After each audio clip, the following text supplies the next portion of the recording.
In this episode of We Do a Little, we are joined by the one and only Josie Bellini. Josie is a pioneer in the crypto art space, creating her first crypto artwork in 2017. She's also the founder of CyberBrokers, which is a metaverse-native media entertainment company that is building a massive universe through collectibles, content, and experiences.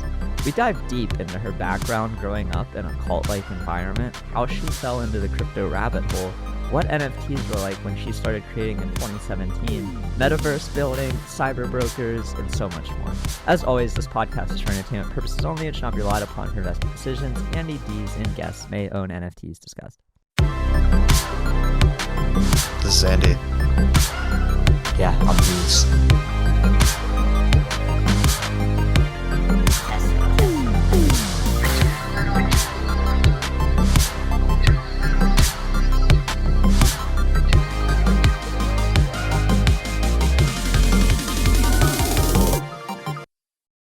GM, everybody. We're back with another episode of We Do a Little Pod. This time we are joined by Josie Bellini. Josie is definitely the most OG NFT guest we have had on the show to date. She was a crypto artist when I joined the space in 2017. She's been on the front lines in the NFT space ever since. She's the founder of CyberBrokers and one of the most OG artists in the space. So Josie, GM, how are you doing? Thank you, GM. That was such a nice introduction.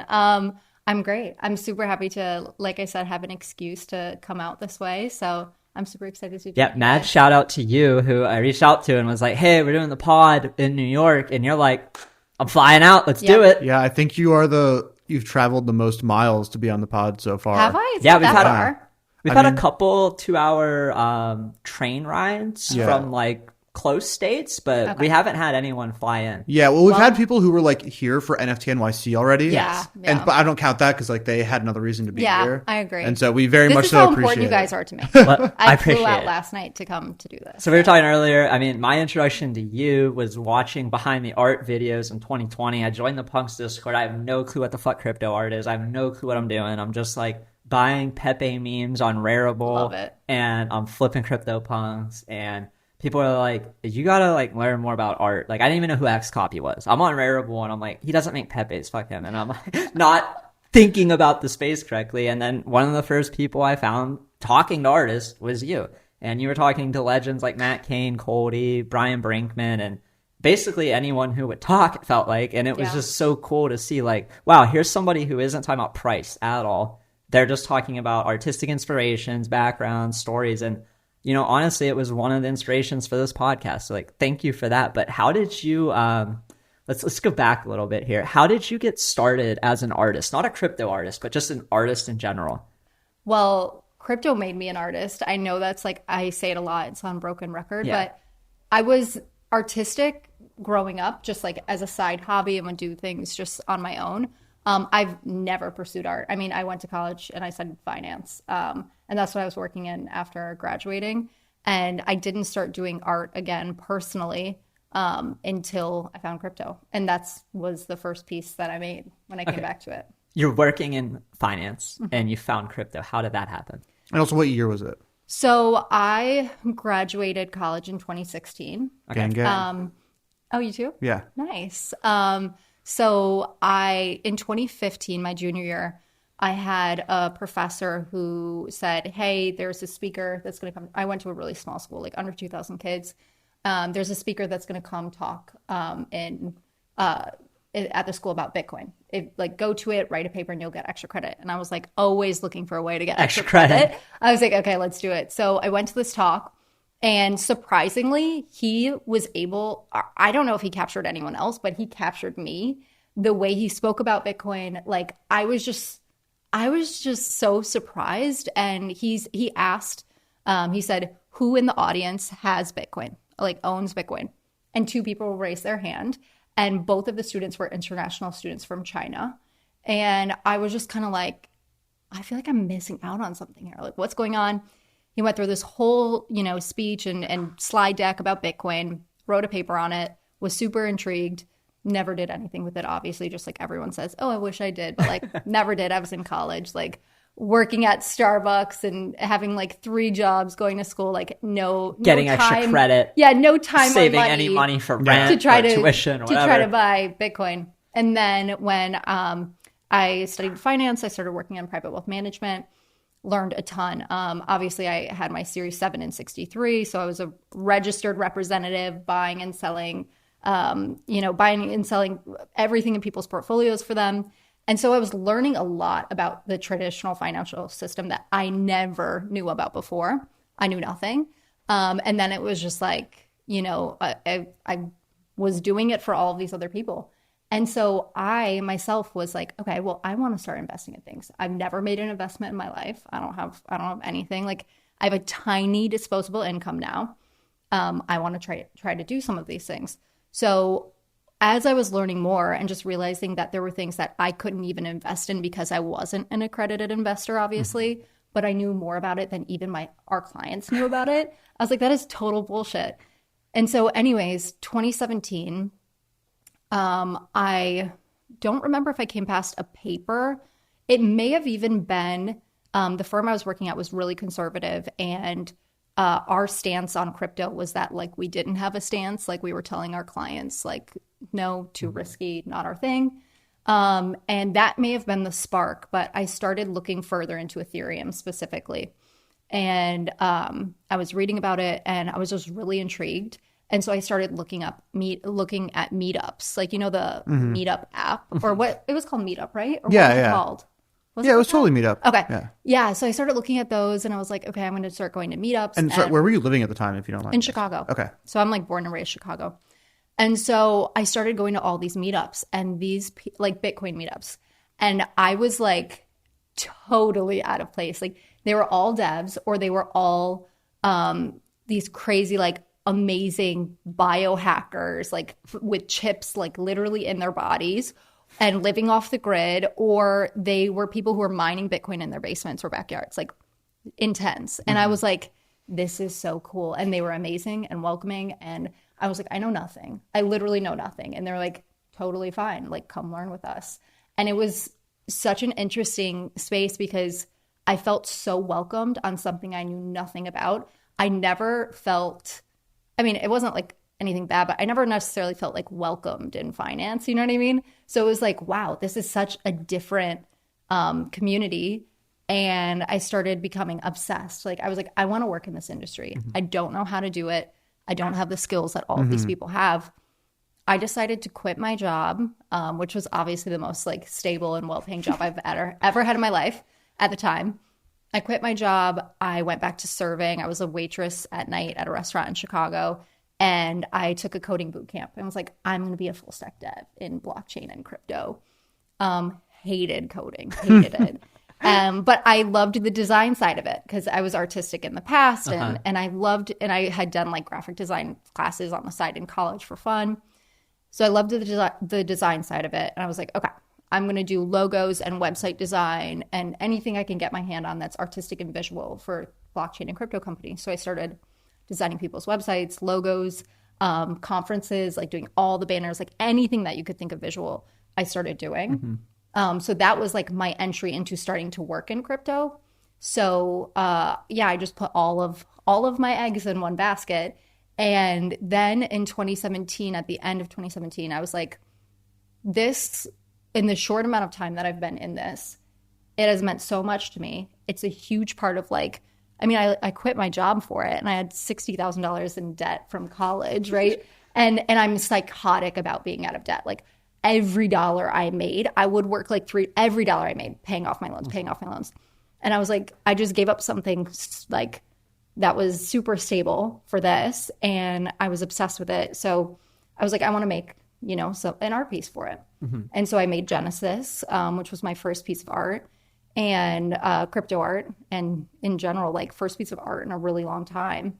And it was made out of like recycled papers from books that I got from like rummage sales and like Goodwill, that I like literally would find books that I just liked the coloring of the page, the really old books that were like discolored. Found recycled paper, cut out like literally like thousands of circles. It got these really cool ink pens, like paint, all this stuff.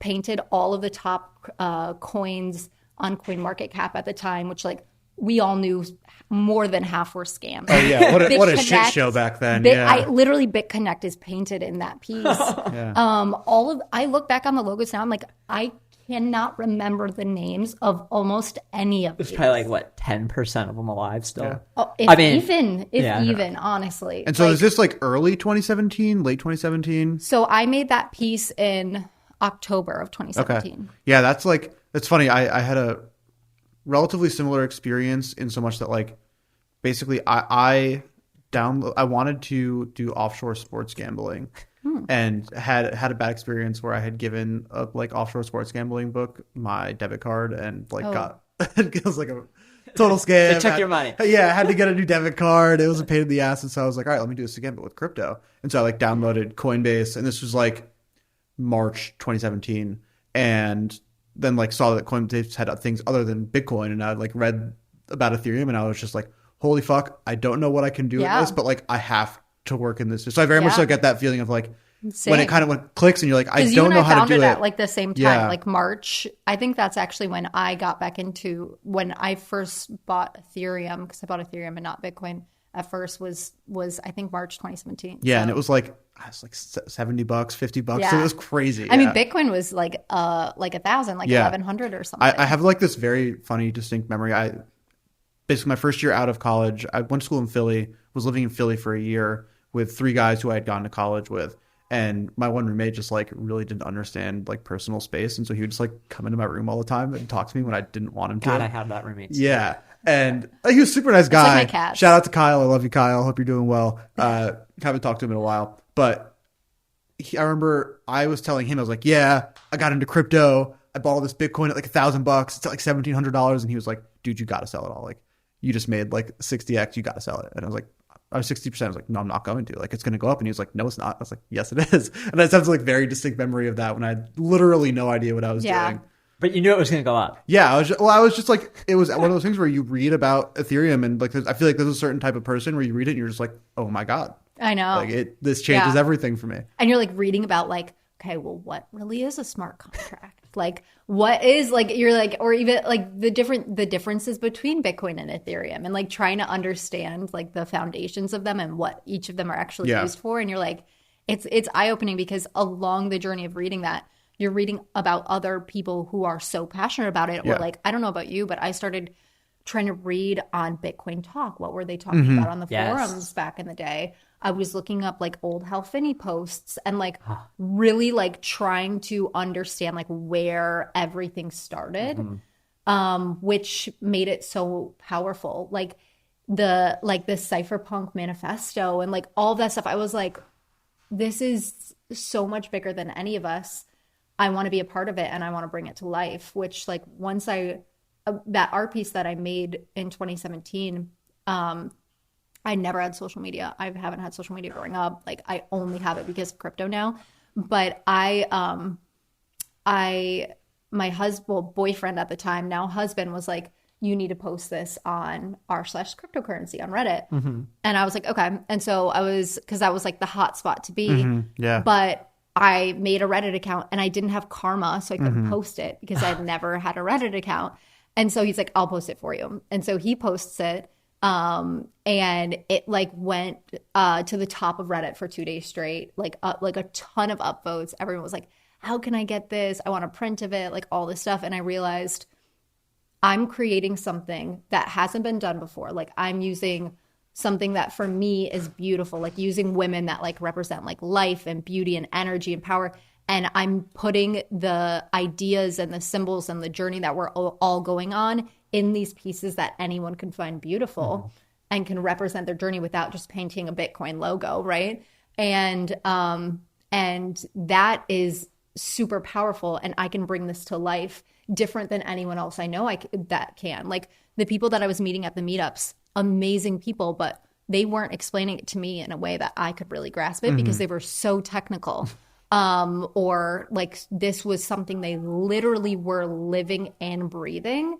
And it was hard to understand why someone needed to live completely off the grid and 3D print guns and like hate the government. Like it was intense. So like if there's a way I could bring it to life for other people, like this was my route. And I was like, I am going to spread the word, very cult vibe, like spread the good word of Bitcoin and Ethereum. So that was like my entry. Okay, so you make this piece in October 2017, post it on Reddit, it goes crazy, and you're like, I don't holy post shit. it until I think November. Okay.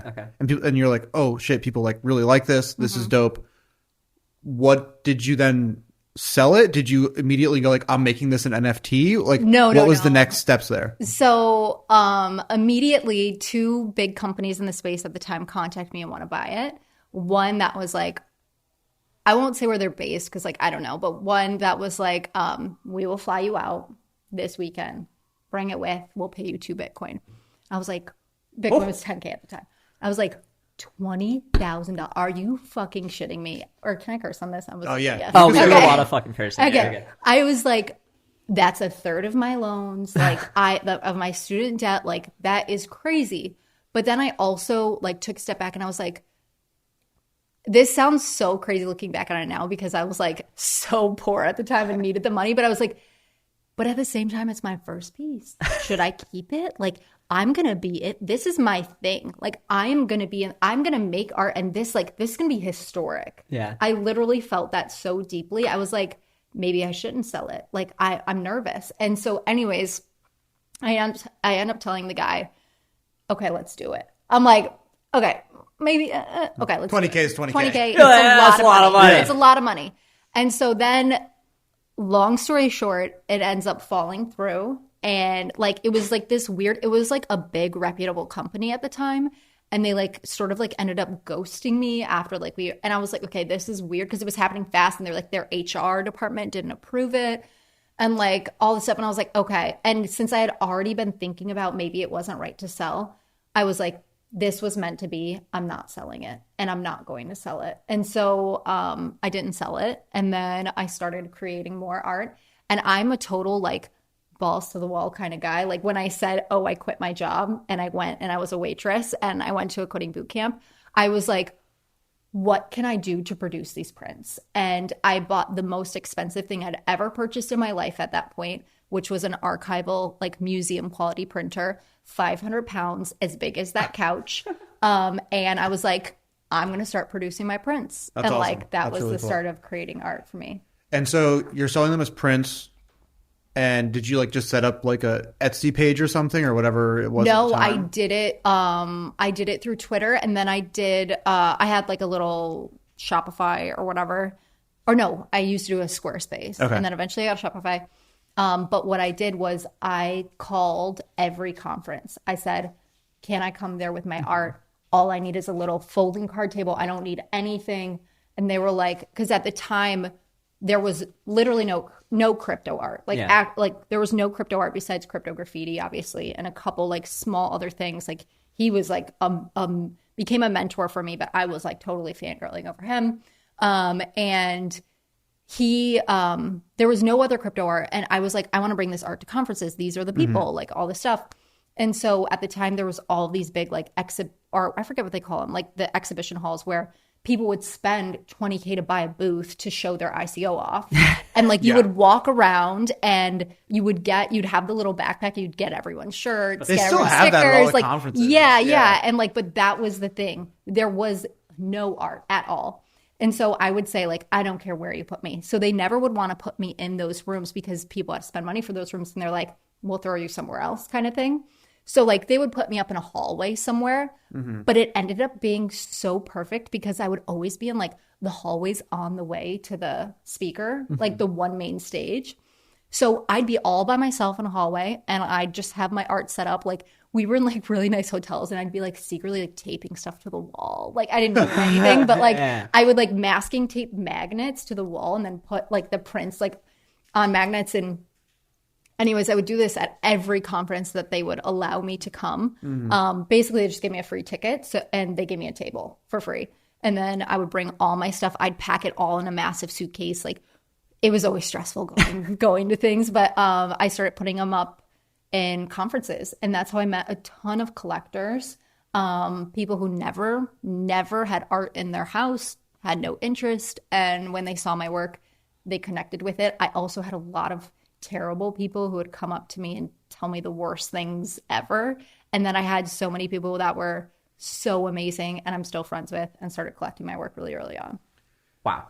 How big were these prints that you were selling? Huge, like 30 inches by 40 inches. Like I was like, I'm not going to do something small. Yeah. Like I need to like, it needs to be big. It needs to be its original size. Like, and I was painting like larger pieces. So yeah, they were big. They were not small. I had some smaller ones that I didn't like to do anyways because I don't know why. I didn't like the smaller ones personally. And I felt like you lost so much detail. And like, because these were physical, it's not just like, oh, digital, you can blow it up. And you can't just take a picture and print something 30 by 40. So I had to find a photographer. I went through 3 different photographers, professional photographers, and the quality once I printed it looked like shit. And then finally I found someone who knew someone who was a photographer for the past 45 years for like all the museums, Christie's, Tiffany's. And he was willing, he liked my work and he said, and he doesn't do any individual stuff. He would come to my house and photograph my work for me. Wow. So I was like super lucky to find him really early I on. realized how hard that was when I had a friend try to do it for his wife. His wife got an NFTs painting. Yeah. And like he had to rent a really expensive camera. He's like an engineer. He had to write like some type of script to like focus stack all the Yeah. different stuff because when you You take can mess up the colors and if the lighting isn't right. yeah, it's crazy how important it is. Like it's really hard to get a high quality picture of a painting and then print it back in that Yeah. same quality. It's not like Yep. there's just one camera you take and No. point. You have a It's-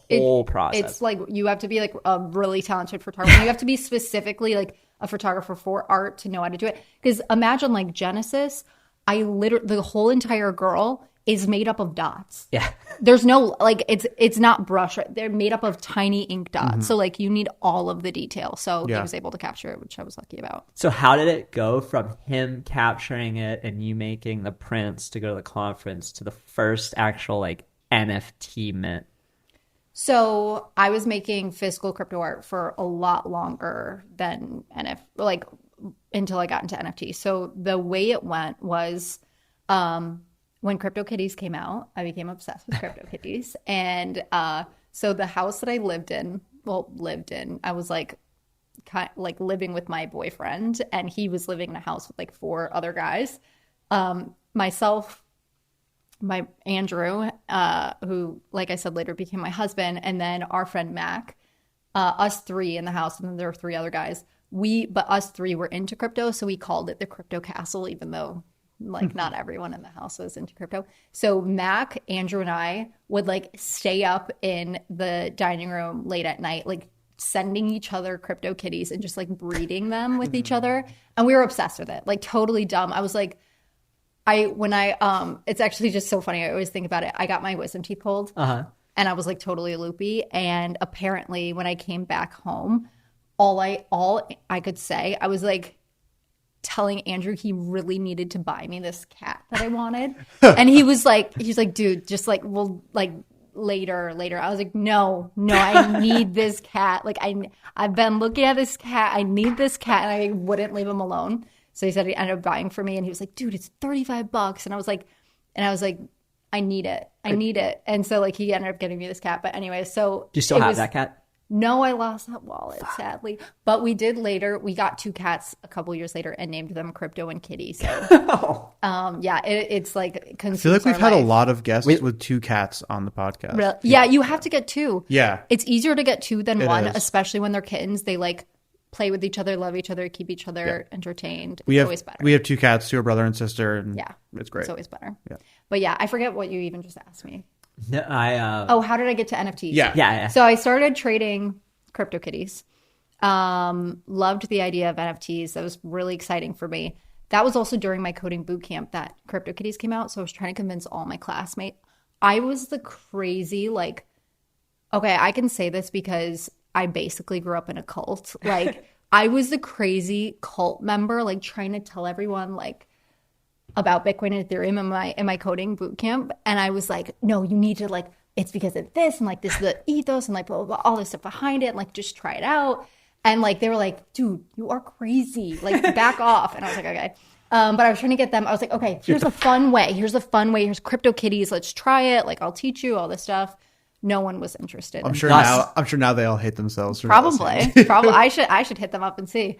Yeah. So I was super obsessed with it. And then I started looking more into NFTs, obviously, after that, since that was really early on. And then when I wanted to create a painting of NFTs, of all these NFTs that I was loving and playing. I played Plasma Bears right when it first came out. Obviously, CryptoKitties. And then I wanted to buy a punk because at the time, like, that was something that was just like historic and had been there for a while. It wasn't very cool, but I didn't even, like I was just saying before this, like I didn't even really like the art. Yeah. But I was like, this will be cool to paint. And Decentraland. How much was So that? one step back, how were you at that time discovering new projects? So you find CryptoKitties and then you play Plasma Bears when they come out. Like, how did you even learn that what groups were you in? What chats were you in? So in August of 2018, a conference that I helped put on, I did all the graphic and visual work for, I met someone who I was also a huge fan of that I had never met yet, Coin Artist. Yes. And so I met her. I got to help set up the conference. So I said to them, I was like, I want an area for art. And it was obviously it was right when they had first announced Blockade Games and Neon District. And I really liked their art. Diego, who's now become a friend, he's an insanely talented artist. So I was like, we should tell them to put their art up in this conference. And this is like, okay, the people at this conference just like set the tone, like the like Shilnai, BitBoy, Meredith, like, you know, all that crowd. So it was like a while ago. And so they, anyway, so I had her set up there and then I had my work on the other side because I was like, I'm going to position myself near her because I want to meet her. And she seems like a badass. Yeah. So I set up all my work there and I had also gotten, because I had a little bit, I was planning the conference, so I had a little bit of budget. So I got massive, like huge banners of my artwork that I still have. I don't have the metal poles, but I still have the huge fabric. And all of the crypto influencers of the time were like taking pictures of my art. So cool. That's how it started blowing up on Twitter. Nice. And I didn't even have a Twitter yet, so I got one. That's how it started blowing up on Twitter. But when Coin Artist and I met, she looked at me, looked at my art. She said, I love your art. I'm going to a gallery in Paris in 2 months with Pascal. Do you want to come and show your art? And I was like, yeah, let's do it. So I literally flew to Paris 2 months later after I met her. And Pascal was doing this whole gallery for Bitcoin art for the 10th birthday. So I was showing my art in there. So I got to know her, obviously. So that's why I was into Plasma Bears, was already into CryptoKitties. And then the big thing of when I just started getting interested in all of these different areas is once I got into Discord finally. So I got into Discord because of CryptoVoxels. And that's where everyone was chatting. So I got into Discord and then I started learning about like all the other things people were interested in. Yeah. Awesome. Very cool. I have to go back to the cult comment because I don't feel like we can just gloss over. Yeah, I was going to go back to that too. That we grew up in a cult with.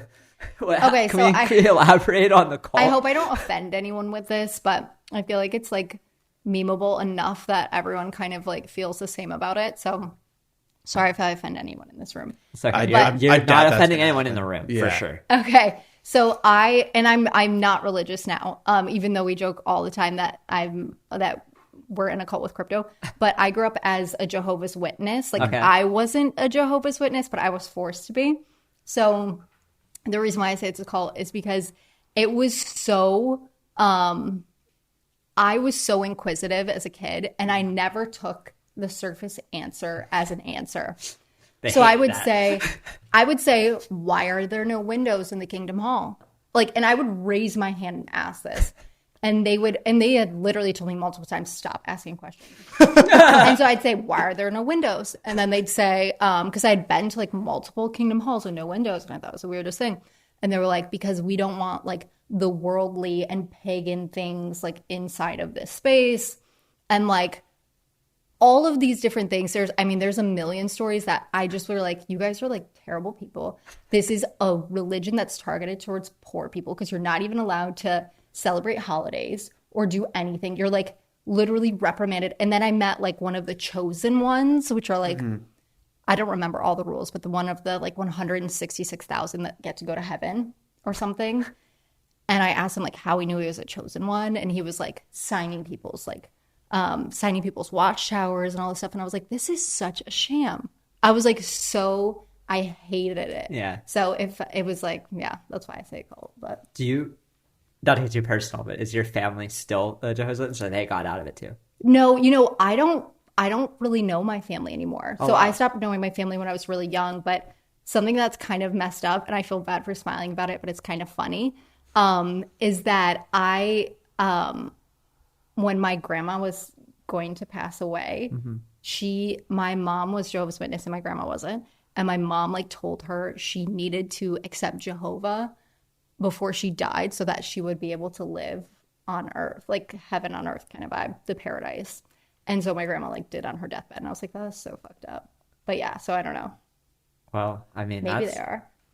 That's tough. I grew up in a religious house. I mean, my mom was born again Christian. It wasn't like a cult, but she forced me to go to church. Yeah. And, I hated that. And it was like 2 hours of just singing and yelling. It wasn't like Catholic church, like the community. It was like born again Christian. It looked like, It's intense. oh my God. Yeah. And then I'd like bring a friend with me and they wouldn't want to like be my friend anymore. I'd be like, what the fuck did you just take me to? Like people would go up and like faint and like touch them. And it was like, holy Like shit. having, But I like, knew the really Holy early Spirit on, like, kind of vibe. Yeah. yeah, it's Yeah. So my dad is a pastor. Oh, and sorry. So, oh, no. No, you're good. I'm not religious. That's actually how Lewis and I met, was in church a very long time in another life. Okay. But yeah, so I definitely get the growing up in a very religious family. It wasn't like a bad experience for me by any Yeah. means. I just like, as I grew up, no longer Yeah. really felt like I aligned with it. But it was very similar, like evangelical, very spiritual, Holy Spirit, all that.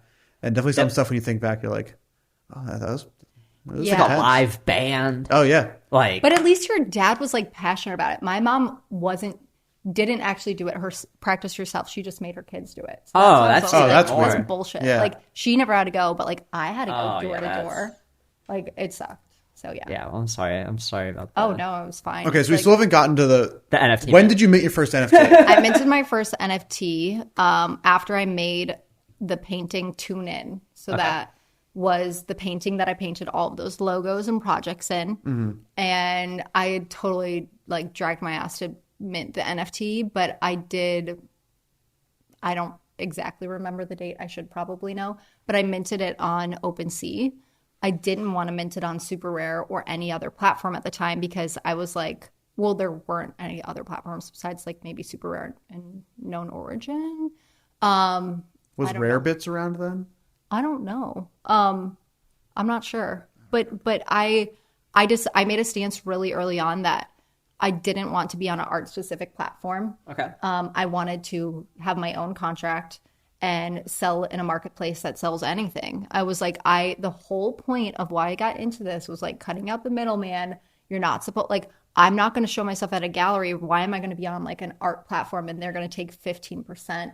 Like, no, I'm going to sell my own stuff. Like, Yeah. And obviously my opinion has changed on that a lot. I love and know the Yeah. Super Rare guys. Like, love them. I buy stuff on Super Rare. But you've like, always embodied this like hardcore crypto ethos, which I love. It's like Oh, you yeah. are passionately living crypto art, not just Yeah. art on blockchain, but you are a crypto artist. Yeah. So I was like, I'm going to mint my own. So I minted it on just my own contract and sold it on OpenSea. And at the time, like OpenSea wasn't super friendly for any art. It was just like gaming and virtual world. Yeah. So I had my own, which is another reason why I didn't want to sell it on a platform, was like, I have my own collectors because I have my physical collectors. And why would I be giving my collectors to this platform and now they become the middleman of my connection with them when I'm directly speaking with them? Like, they know me and like that's how I want it to be. So I was super, super protective over that. So I had everyone, I would send out a newsletter and I would say, hey, I have 21 of these. Here's the price. If you want to reserve it, let me know. And I would have people reserve them like really quickly. I mean, I sold like the first NFT I made, I gave away for free if you bought a print. Second one, I think I tried to sell it for like, I sold them for like $50.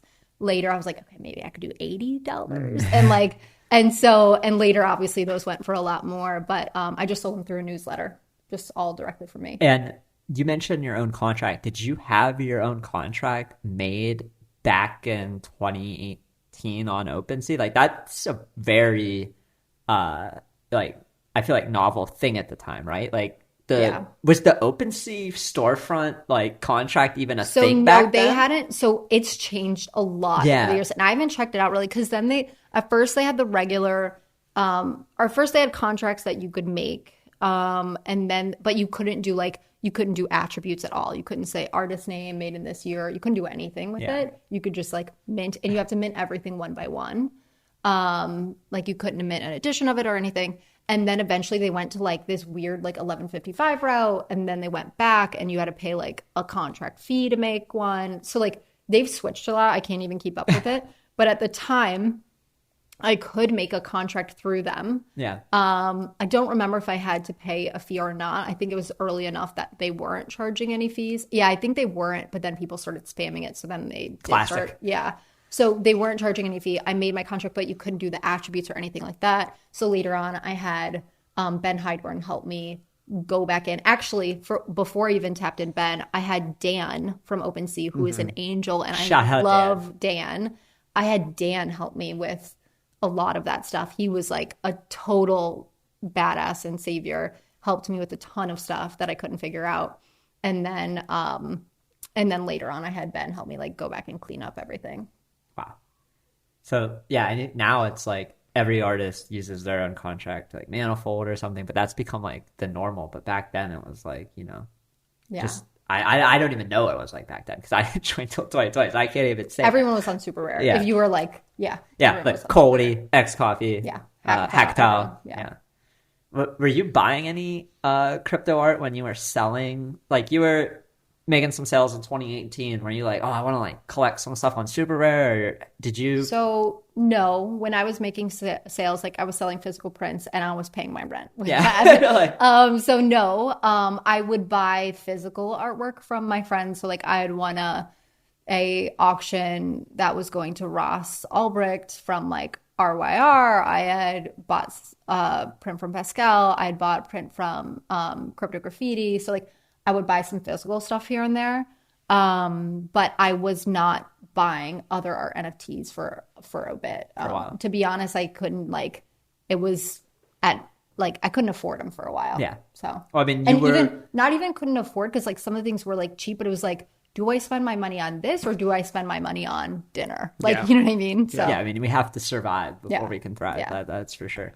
So going back 2018, I'm trying to piece together 2018. That was a year where I took a lot of lumps and was not worried about art, and then I like checked out at the end of the year and was like, fuck, I need to. Yeah, 2018 was a tough year for crypto.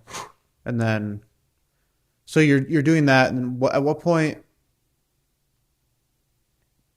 did you kind of feel like this wave of NFT excitement starting as someone who was in it super, super early? Like for I guess a bit of frame reference, because we don't know each other very well, if at all. I've been in crypto for a long time. My first entrance into NFTs was Top Shot. okay. Like pretty early, not the NFT OG early, but basically like I was following CryptoKitties when it came out, and then they said that they were doing this NBA thing, and I'm a really big basketball fan, and I was like, oh, that's dope.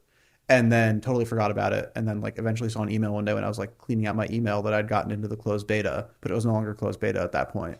And then I went like really hard in NBA Top Shot in like September, October of 2020. Yeah. So that was like Top my Shot first... like blew up the space. Yeah, in it was like crazy. a huge way. It was so crazy. It was super fun. Yeah. But like for me, obviously, like when Top Shot started to grow, that was where I started to feel like, oh shit, like something is happening here that's like growing much faster than I expected. Was that around the same time that happened for you, or was it earlier than that? Were there other smaller things happening where you kind of started to feel momentum? Yeah. I don't know if this is like, for this scenario, it's probably a blessing. For other things, it's probably a curse. Like once I make my mind up on something, I'm sold and I'm like going to die with it. Like I guess my like entry point obviously was CryptoKitties, but for me, that moment was when I got into CryptoVoxels for the first time, which it was brand new, completely black and white. You couldn't even put up pictures in there. Like it was like nothing of what it like eventually grew to be and like all these things. But this was once I got into CryptoVoxels. So This is 2018 still? This is 2019. So this is a quick story, but it's worth it because like I said, I was like going to all these conferences.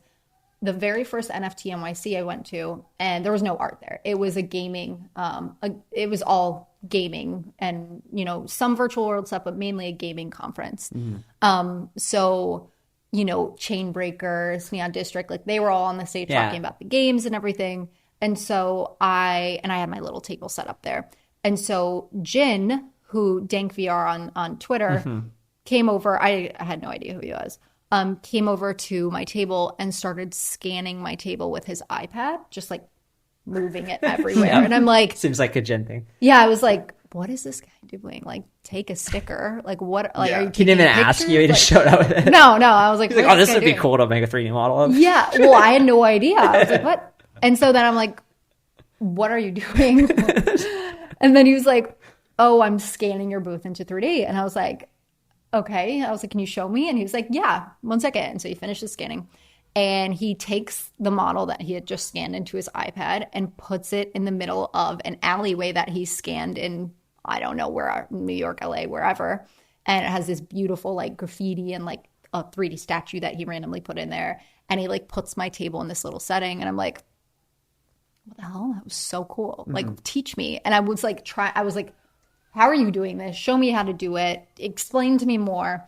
And so he's like, have you ever been in VR? And I'm like, no, I haven't. Like been in VR. He's like in a headset. And I'm like, no, I haven't. And then he's like, okay. And then he's like, well, have you heard of CryptoVoxels? And he's wearing a CryptoVoxel shirt. And I'm like, no. And then he's like, okay. And then he was like, let me show you. And he pulls up his iPad and he's showing me CryptoVoxels. And I'm like just totally blown away. I'm like, he was their biggest like salesman, honestly, like the megaphone for them. And because it was in such like an authentic way. And he was telling me about virtual worlds and how big they are and like basically his like thesis on the metaverse. And this is when no one in the space is talking about it, right? And so I am so intrigued and I'm like, I feel like I'm having like the best idea in the moment. I was like, I'm going to make the first virtual gallery, like VR gallery. Yeah. Like, I'm going to do this. And he's like, yes, do it. Like, let me help you, blah, blah, blah. And so he ends up selling me a piece in the Makers District in CryptoVoxels, which like, that's his baby. Like that area, he had bought up a lot of it. And he was like, it was really important to him. So he ends up selling me a piece right next to his sort of like hub, like home base. And I was super appreciative.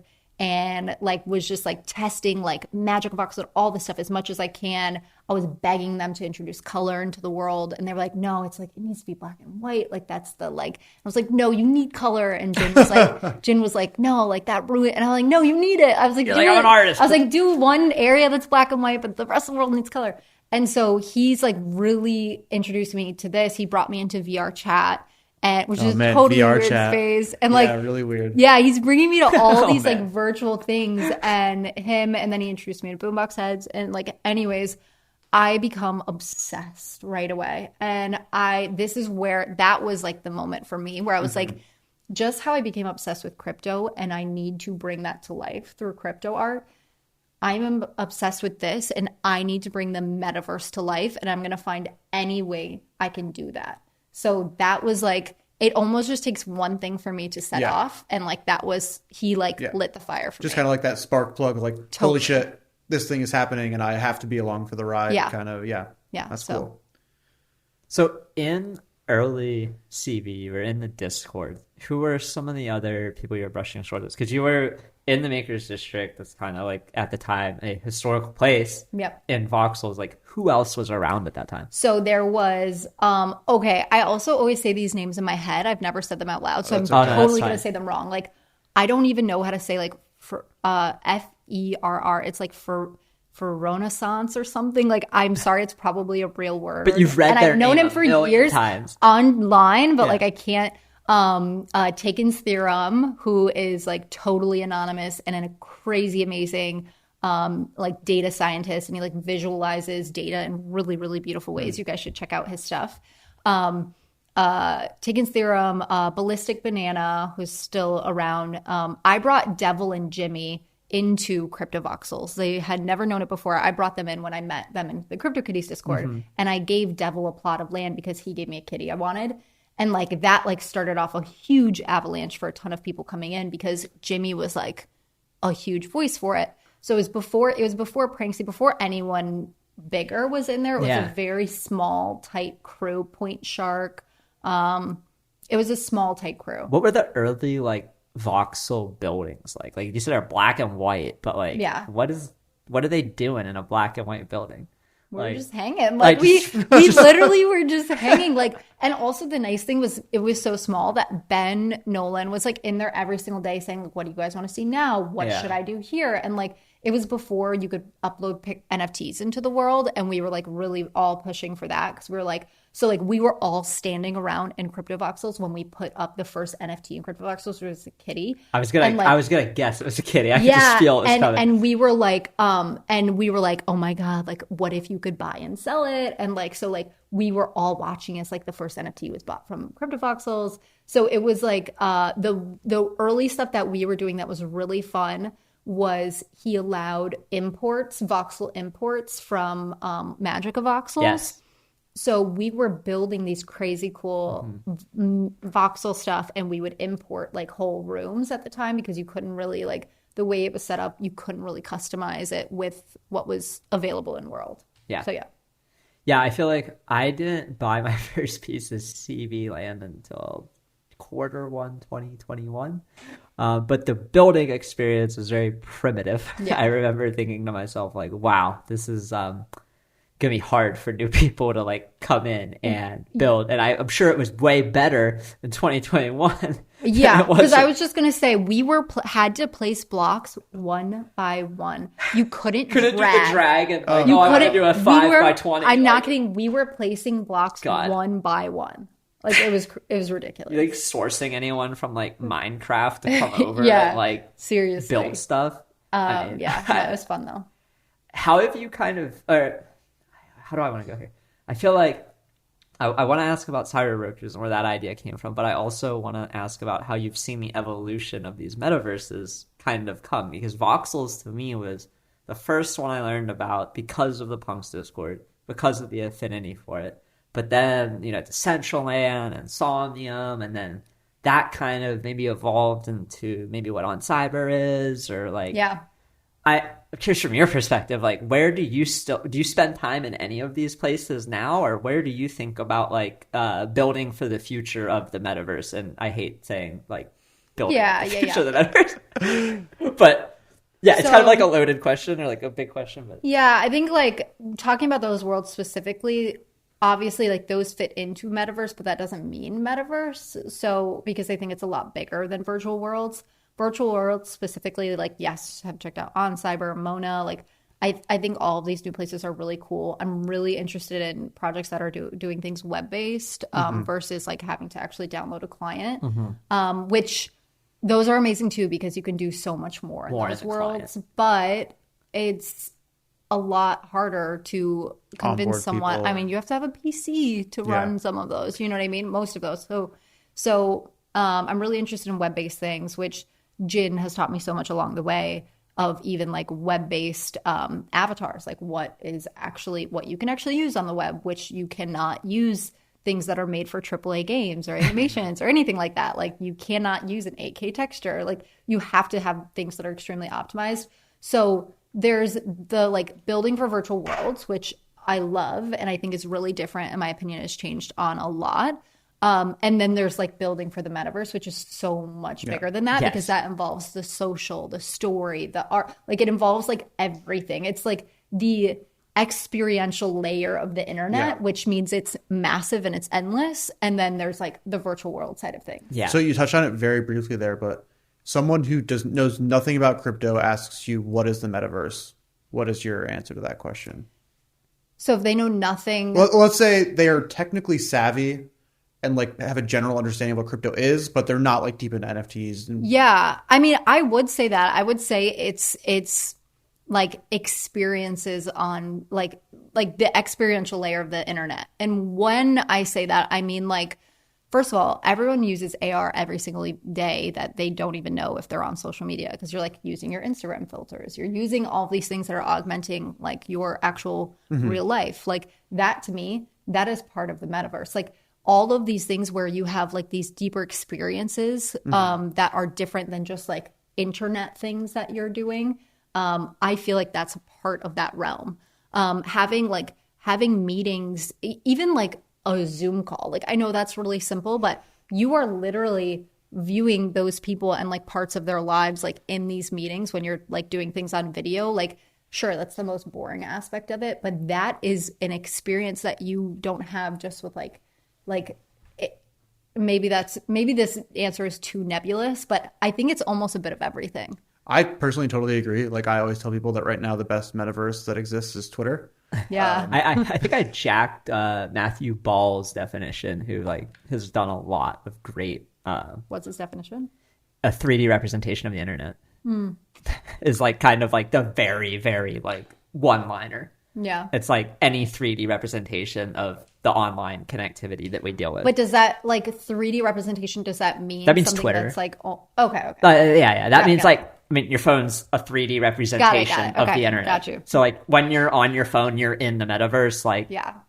Anything that's a portal to the secret world that's all around us. That yes, like the electromagnetic Wi-Fi vibes are just Yeah. floating around us and all that. But yeah, stuff. I mean, it's going to get crazier. Like Yeah. we're going to eventually be in like have really easy ways to, you know, travel places without actually traveling, be able to taste, be able to feel, experience like intense experiences. And I think we're not even going to realize that's what's happening. Like just like I said, people don't realize that they're using AR when they're using an Instagram filter, right? Yeah. Like they don't think, oh, I'm using augmented reality right now. Yeah. Like it's just like, oh, swipe and make my face look better. Like, you know what I mean? Yeah. So, As a parent, how do you feel about the digitalization that we keep moving towards, and how do you think about ways to like, maybe keep your child grounded while still allowing them to experience all this technology for what it's worth? Like, I feel like it's a problem a lot of us are going to have, like, as we have kids. It's like, we know we kind of grew up all in a similar age where we saw, you probably had dial-up internet and you saw that kind of transform, and we're, the last analog age before everybody's just digital. But like, I feel like we owe it to our kids, because we kind of see like some of the dark sides of the tech too. Yeah. And like the mental health aspects of come with just like being terminally online. Like, do you ever think about, I mean, I know your kid's young, but like, do you ever think about that with being a parent? yeah, I mean, I think the internet is a really cool place. And I think I'm really fortunate that it's probably because I didn't have social media at a young age, and I have I don't have a large circle of friends. So I didn't grow up with a ton of like girlfriends worried about, body or all of the things that people are now. And I didn't grow up really with like a lot of pop culture. So I wasn't following people where I'm like, oh, I should look like them or blah, blah, blah. So I think I'm really fortunate in that way, where I don't think about it as negatively as some other people. Like, am I going to give my kid an Instagram? Like, do I post my kid's picture places? No, I don't. Yeah. I like to stay private with those sorts of things. And I think that will probably like flow through to him. And do I, but am I scared and worried about him experiencing what's on the internet? No, I think you just need to teach them the right way to be on those things and approach those things and have like his own confidence, his own life, his own things where like this can be a fun way to chat with your friends or get to know people, or like use it as a stepping stone. Reach out to someone that is your favorite entrepreneur. Reach out. Like, I think it provides us so many good things that I wouldn't stop my kids from being on it. I think you just have to teach them by, lead by example, like the way that you should be using them. Yeah, I had some, unfiltered access at way too young of an age, and I saw some like traumatic shit that I should have never found. That was like, oh my God, like, what did I just see? I'm 10. Yeah. Okay. I didn't have that. But maybe I just wasn't searching for those sorts of things. I always just think like, I'll have to try the total line of like, how many sites am I blocking on our like Well, home? you should always be cautious for sure. Like, I mean, you have to set the right parameters, because kids also don't know what. No, the they F just they're click. doing. It's like you're 3 blue clicks away from a world of terror. Like at any point online, like Yeah. you could find the wrong rabbit hole on accident. You're like, oh man. But to maybe not to go down that route too much, but going back a little bit to CyberBrokers, when we were first talking before we were recording, you were talking about the planning and all the prep that went into the project and how you were building it before Hashmask even came out. When did you get the idea for CyberBrokers? So it sounds like it's starting to develop around this time you're in Voxels and you're meeting all these people thinking about the metaverse. Like, how did the idea for the CyberBrokers come up? Yeah, so there were two things. Like, for sure, being in CryptoVoxels or Voxels. Sorry, Yeah, sorry, I always forget that's the name. I now. always think of it as CB. Yeah, same. Like the acronym CB. Same. And actually, we have a logo of. It's the old logo now. It's in the CyberBrokers collection. We have super rare CryptoVoxels. We have a squiggle. So we have like fun logos, and now that one is outdated. But anyways, the idea really started, like I said, once I just started learning about the metaverse and these spaces, and also at the same time, at that actual same conference, I met the guys who did the Additional app. Do you know Additional? Yeah. Sounds familiar. Yeah. Yeah, people were like, you could just take a picture of something and make an NFT, and like someone could like. Okay. It was literally just taking pictures of some stuff, and they were NFTs. And that it started picking up a little bit, and people started doing their art on there, and people would bid and like buy all of these things for affordable, but like it would be a really quick way. It was like an Instagram of just NFTs. And that app ended up going down. And so all of the pictures were lost. And people were devastated, and like, you know, they didn't back it up in time and all this. And that also taught me that in combination of learning about the metaverse, I was like, I need to make something that is going to last forever. It's really important to me. The space is still so new and people are so uneducated.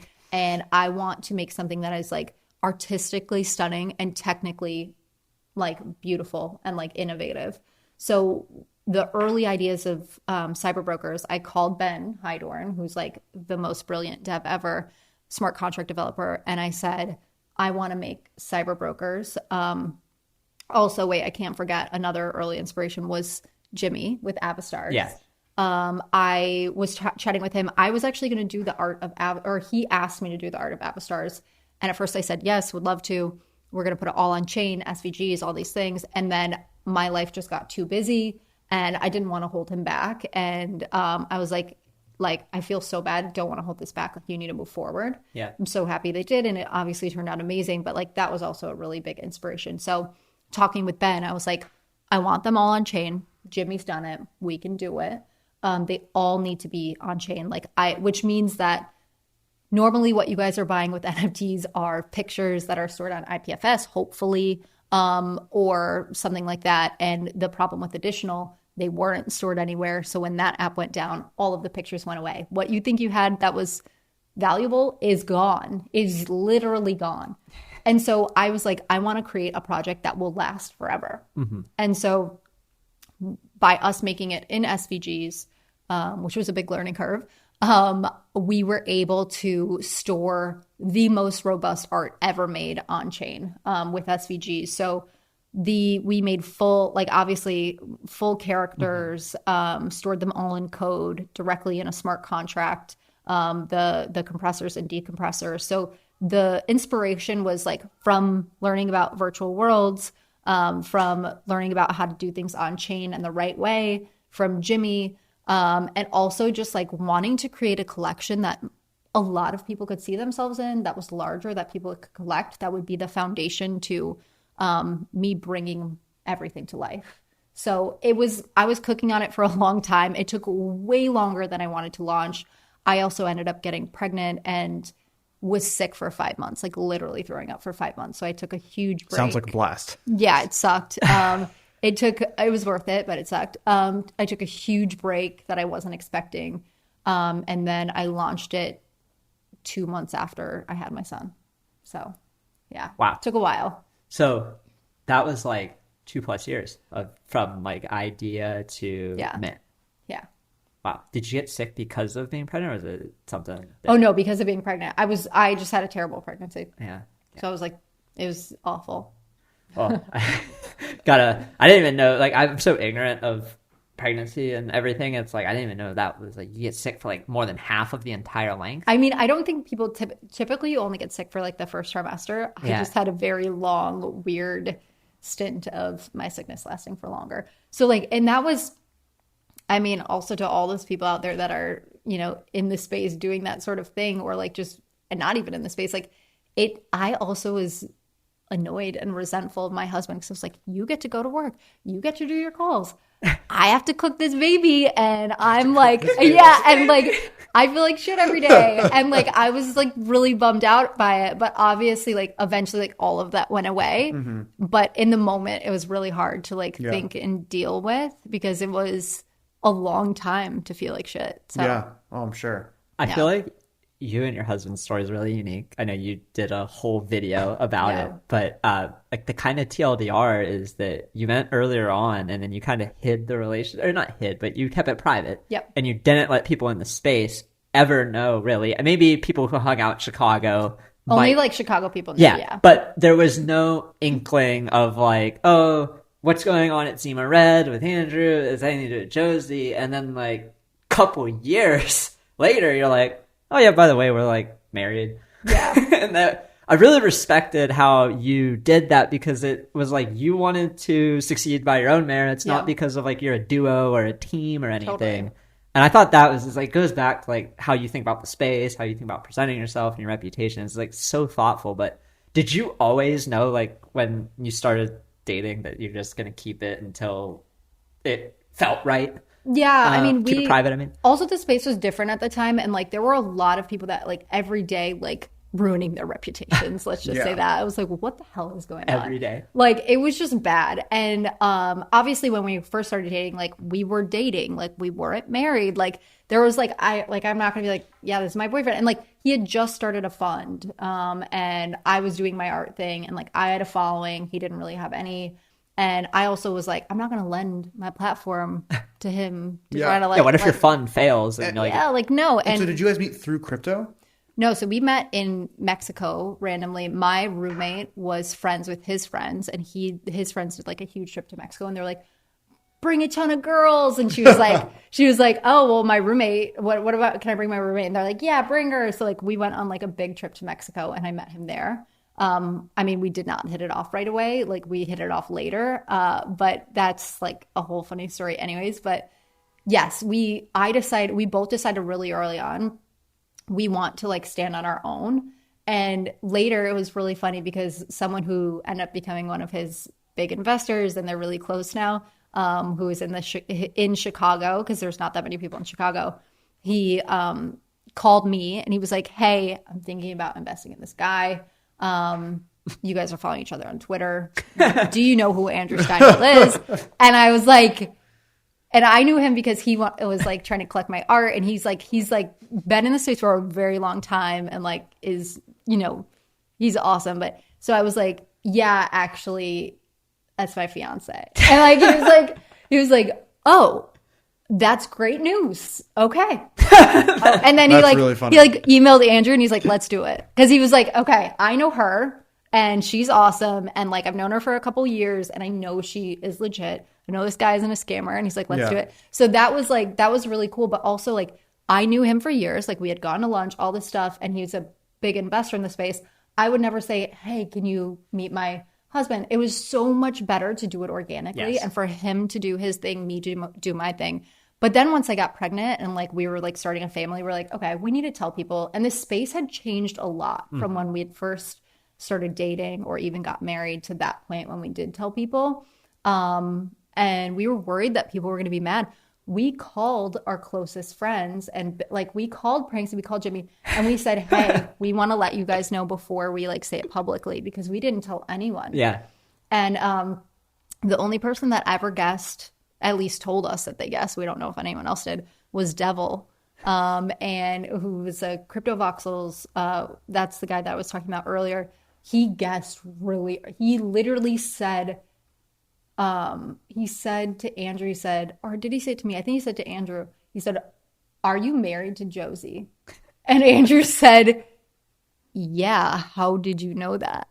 And I think it was because one time I said to Devil, we were talking about like something, I forget what we were talking about. And I said, "Oh, my husband has asthma." And then later Andrew said that he had asthma. And we're both in Chicago, like all this stuff. And so then like Devil just straight up asked him. 1 + 1. And Devil never told anyone. But yeah, it was like nobody knew. See, that's how you know he's a good friend that he never told Yeah. And it was one of those things where I watched the video, I was like, I didn't expect that. Like, yeah, I remember seeing something on Twitter timeline, and like, cause I've known Andrew a little bit at least, and I was just like, wait, what the fuck? Yeah, it's like I had no idea that they knew each other at all. Yeah. But I watched the whole video and I was like, wow, that was really thought out and really thoughtful, and it wasn't like you're really trying to hide it for anything other than like your reputations. You wanted your stuff to stand alone. Totally. Yeah, I think that's super cool. It's something that I really respect my fiance Allie for. She started like a crypto tax accounting firm, and like a lot of that was because I was like, you really need to fucking do this. Like, people need help with their taxes, and yes, they do. And like, she very early on was like, I don't want you to be just like getting me a bunch of clients and stuff. Like, I can stand on my own. I'm gonna do it myself, and like, and so I think it's cool that you guys had a relationship like that, and I think it says a lot about both of you that that's what you'd want to do. Because I'm sure there were a lot of times where it would have been easier, or maybe made some little situation a little bit easier in school. It totally would have been less awkward at conferences where he was like helping me like pack up, and like we would kind of leave together. And like, I forget who it was, but I remember one of the guys, I think it was an Axie guy. He like was like looking at us leave the conference together and was kind of like, okay, I'm not going to like cock block here, but like, what is going on? And like, just didn't know that we were together. That's really funny. It's like when two coworkers are trying to pretend, like, not let everyone know that they're dating or something. Yeah, I didn't even think about the conference side of things. That would be a little bit awkward. Yeah, we didn't go to a lot of conferences together, but I dragged him to the first NFT NYC. I was like, you need to get into NFTs. He was like, no, not interested. Don't want to do it. And then I was like, seriously, like, and he literally said to me, he said, because I was obsessed with CryptoVoxels, and I was like, he was like, pitch me on CryptoVoxels. So I like pitched him on it, and he was like, no, I just still don't see it. Like, he was like, either your pitch was shit, or like it's not gonna work. And I was like, okay, whatever, do your own thing. And then later on, also through Jin, he ended up becoming obsessed with it, and started like the first NFT fund and like all these things. Now NFTs is his bread and butter. But it was funny in the beginning of him like being like, pitch me on it, because he was like so in like traditional like crypto, Bitcoin, Ethereum, and all of that. Yeah, that's really funny. And have you noticed anything change over the last, like, since you've announced it? Is there anything that you were like worried about happening that has happened, or anything, or has it been like pretty chill? We were worried that people were going to be mad and think that we were like deceiving everyone or something. Yeah, we worried a little bit about that, especially because we had a lot of the same friends but separately. Yeah. So we had talked to separately people that were really anonymous that said, hey, to me, they said, hey, you and Andrew are the only people I trust in this space. To Andrew, hey, you and Josie are the only people I trust in this space. Separately have told us that, and like divulged like personal things to us. And like we did not even, like, I know this sounds like so fake, but we didn't even talk about that to each other at home because it was so important to us. Mm-hmm. So like people who said things privately to me, like I kept private, and he did the same. And so then when we decided to tell them, they were like, I was nervous that they were going to be upset. Like, why didn't you guys tell us? We're so close to you guys. Like, blah, blah. And they were like, that's fucking awesome. Like, they're like the two people like I love so much. You guys are together. So like, I was worried about our friends feeling some type of way, but they didn't. So yeah, that's cool. I thought the reception from it was awesome. Yeah. I feel like, no one expected it. And I was like, oh, wow. But a lot of people looked at you, I feel like at the time, I was looking at you for behind the art, getting to that in a little bit. But then I was looking at Andrew for just all the newsletter stuff and the podcast. I was like, what's going on with this stuff? Because I didn't really know. And it was like him, you, Vertical Crypto Art, and like DCL Blogger. Yeah. But the 4 people I think I followed for news on NFTs back then, because like there was really no one else. There wasn't much. Yeah. So we got a little bit off track of CyberBrokers stuff, but I would love to hear a bit more about kind of what you're excited about with it now, and just like general, like, where do you see it going over the next couple of years? And you said you want something that's going to last forever. Like, I feel like it's interesting to think about, like, where do you want it to be in a year or two? Where do you want it to be in 25 years? Yeah, so CyberBrokers is a multimedia and entertainment company like focused on the metaverse. So the base, like the start of it, were these 10,001 CyberBrokers. Just recently, obviously, we released MEX, Yeah. which we're super excited about, and that was like the next level up. So I guess broadly speaking, like we want and will be, because as you know, I'm determined, like to be a globally recognizable like company in all of the different things we do. And we want to like, at the end of the day, I've worked a lot in customer service. Like I want to like make magic for our space, for our customers. Like I really want it to be magical and something that's so special. And to bring and to like our standards be the absolute highest and have the most, like the best of everything. Quality is so important for me. So like we want to do obviously in the future, like animated series, like all of those sorts of things to bring us to that global scale. Where it's starting now is that we want to bring the metaverse to life. Like I said, just like I did with CryptoArt, bringing that to life and like really getting people to understand different topics and connect with something that is an art piece, which seems so weird for something that's like a digital currency and code. Like it seems so weird to have that connection. But with the metaverse, bringing it to life means understanding all of those things that we're talking about, like the 3D internet. A lot of that, some of that does start with virtual spaces or filters or whatever that is. So with MEX, we wanted to test all of that and build infrastructure in the back end that we could reuse for other things. So what we've done is there's not currently like a true standard for virtual worlds and avatars. It's a bit all over the place. And also, even if you're building for the standard, like the best standard you can right now, which is like VRM, if you are just building for VRM, you don't get all of the other things. Like when I said, oh, like the 8K textures or the rigs that are ready for animation or AAA games, like you would never use a VRM avatar in a AAA game. You would never use a VRM avatar in an animation. Like it has none of the detail. You lose a ton of that. So we wanted to build something that was like future proof. And not only future proof, well, I'll get to that in a second, but future proof, which means that we would have the absolute highest quality 3D assets that have 8K textures, then you have the 4K textures, then you have the 2K textures, then you have the 1K textures, which means you can do, if you want to bring it somewhere and do like crazy close shot, like shoots of it, put it in an animation, like you use your 8K texture. You want to bring it in a web-based browser, you use your 1K texture that has like the lower quality that the web could actually support. So like we've built it to future-proof it for anything we need it for. And then we went the next step where we not only build that for us internally, we're letting our users affect that and choose that and customize it. So they're getting all of these different parts of a mech. There's over 17 billion combinations you can do with all of the mechs we've made. Like insane, not even including the color choices that they get. So like there's an endless amount of combinations, obviously. We've thought through like every single possible thing that our user could want, and we've tried to put it in this. So we have obviously color customization. You can customize the mechs in any way possible, like ones that are behemoths, like huge shoulders, with like ones that are enforcer, like tinier arms or tinier head. It's completely modular. You can connect anything with anything. And then what we have to do on the back end, which like I'm not technical, so I'm probably saying a ton of things wrong. But for example, you guys know clones, obviously. Yes. They have the way that their 3D things are made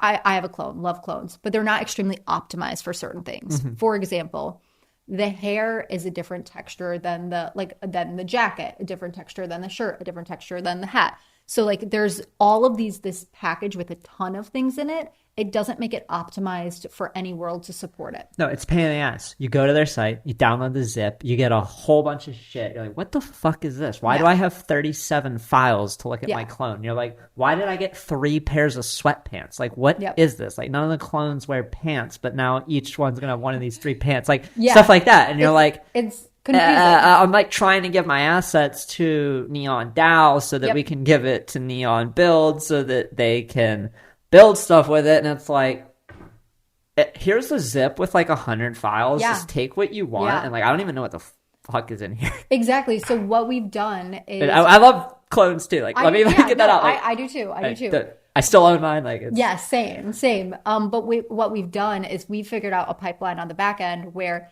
it not only combines, it snaps all the parts together, combines the skeleton into one mesh, and then we also have the textures, which are a different texture for each thing that you choose. We combine that into one texture map, and then your asset is combined and ready to go. The game doesn't have to load the arm that's different than the body, that's different than the legs. It's all ready. So we figured that out on the back end, and we figured out how to make that process from like an hour to a minute. So when people actually assemble and mint their mechs, they're minting it as one unit that's ready to go, which I'm really excited about because we're going to be able to use that infrastructure for the next thing that we build. Very cool. And I mean, like, obviously you have a pretty intense depth of knowledge with all of this. How did you learn to do all of this? Like, going from cutting out a bunch of circles to make some crypto art to talking about all of the nuances of all of this is like obviously a pretty big step. Is it all just like self-taught? Did you take like online classes, or is this mostly like hiring people who know what they're doing and learning? Yeah, it's a lot of learning from other people and like surrounding yourself with people that are way smarter than you. Like, I like hats off to both of the devs on our team, and also to we collaborated with a studio, Glob, which actually they do stuff for Artifact as well, to make all of our mechs. So like we have worked over the past 7 months to make mechs, like calls every single week. Like we've had like over 30 artists touching these, like crazy amounts of work that's gone into it. And I've sat down with Fernando, who's been an absolute like beast. And I'm like, Fernando, break this down for me. I'm dumb. I do not get this. Explain to me what we're doing here and why it's the best. And he's worked with clones. He's worked with on cyber, so he knows what works and what does. He comes from a AAA game background, so he knows how to optimize all of these things. So I've sat down with him multiple times on hour-long calls, like saying, okay, what is a GLB file? What is an FBX file? What is it? What do you mean 8K texture? Why 1K texture? That sounds like shit. That sounds like it's so small. Like, is it going to look bad in world? Like, so he's literally, I've just asked the dumbest possible questions, and he's walked me through so much. So him, and then Marcus, a few other people on our team that are just really incredible with breaking it down, because I told them, I need to explain this to people. I need to understand it. So they've been gracious in sharing their knowledge with me. Yeah, that's cool. And then one other question I have about CyberBrokers, and maybe you've said this somewhere else and I haven't heard it, so apologies, but how did you decide on the kind of thematic choices of these, like, very like cyberpunky? It's got lots of like edges, and I love the way that they look, and then like mechs. And what made you decide that versus, you know, ponies and rainbows, first or Pokemon anything? Yeah. First. Yeah. What was the decision for that? CyberBrokers, like, I wanted them to be badass and just embody, like, I love fashion. So like I wanted really beautiful fashion for the characters. I also wanted people to be able to like represent themselves with any characters. So we made a ton of different, obviously, like skin tones, faces, everything mixed up. And then we also made the craziest, like, I just wanted the coolest fashion. And I knew I wanted like 50 different talent types.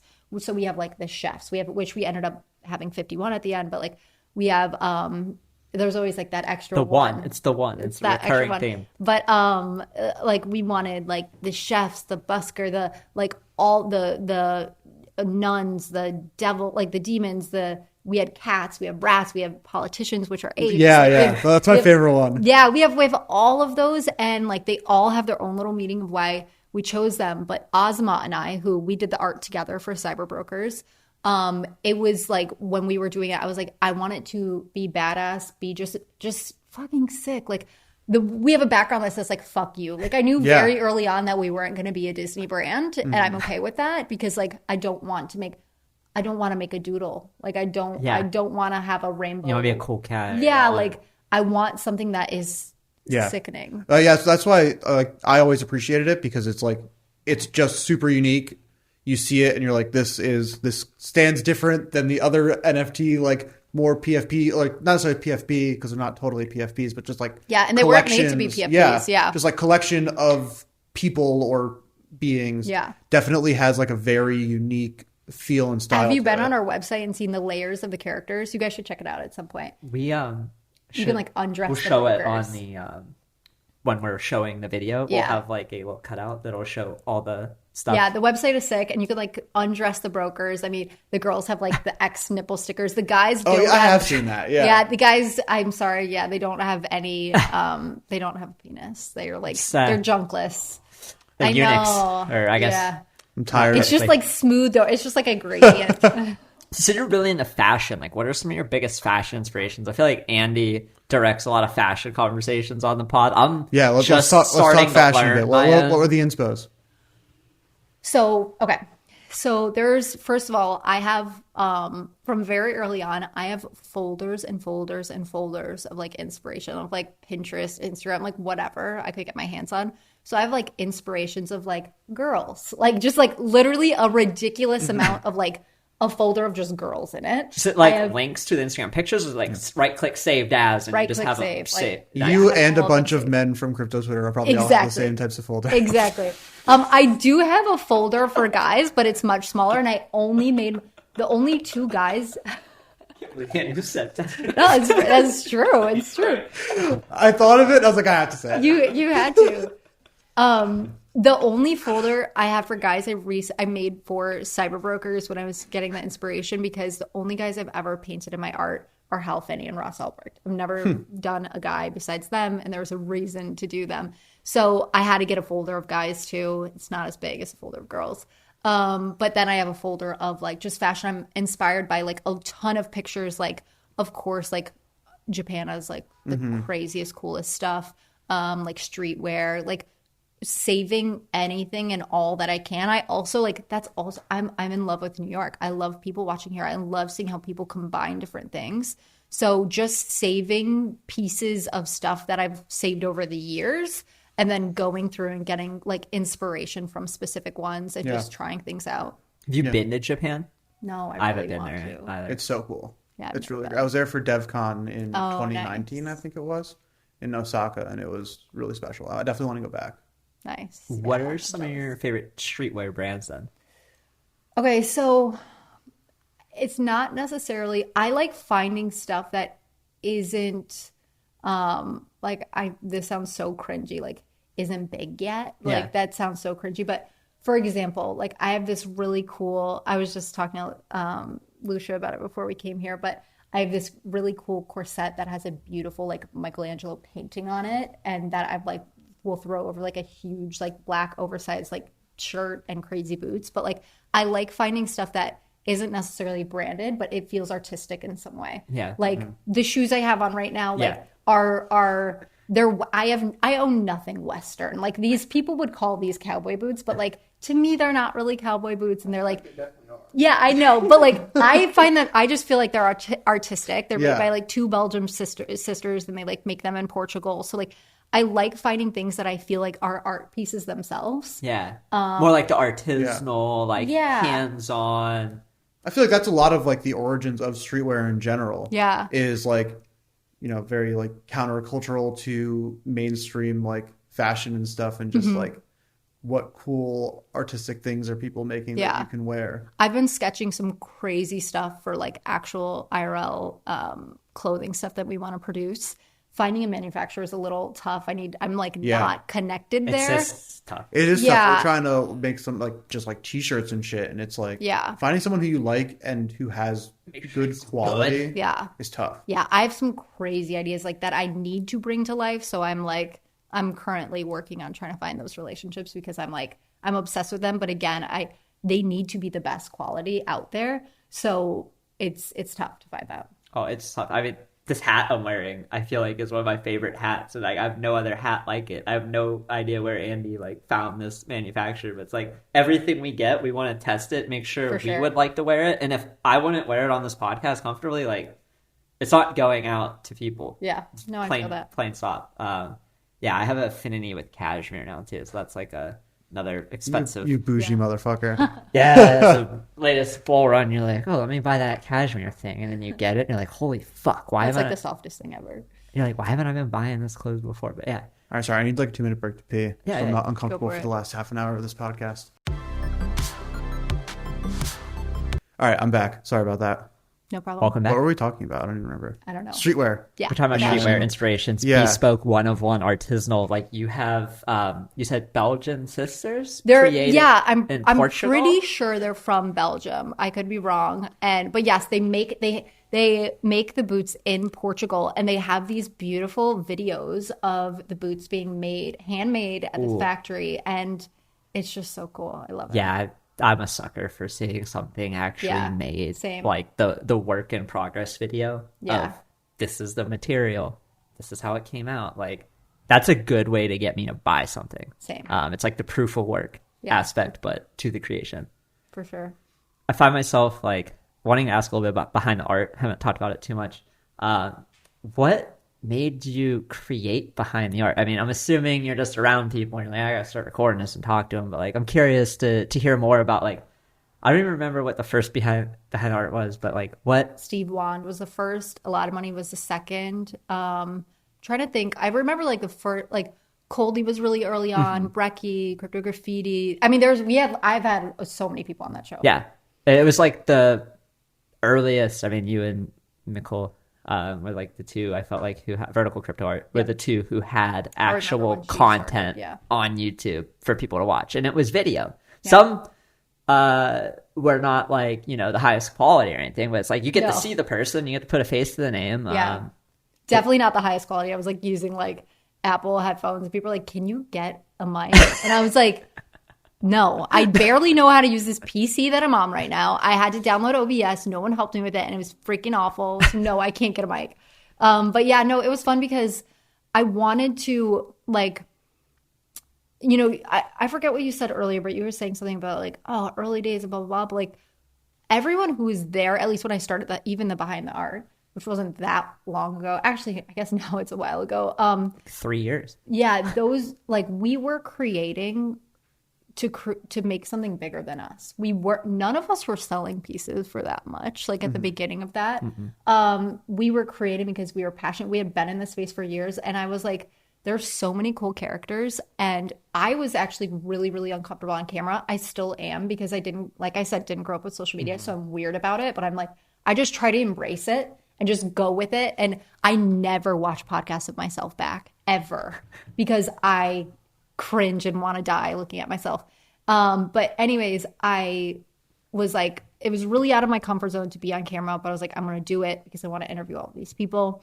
And so I started, and I loved it. I mean, I think we did 50 episodes, and it was a way when I started it, I just wanted other people to talk about themselves and their art. Like I wasn't pitching anything, obviously, but like I wanted to know them, and I wanted other people to know them.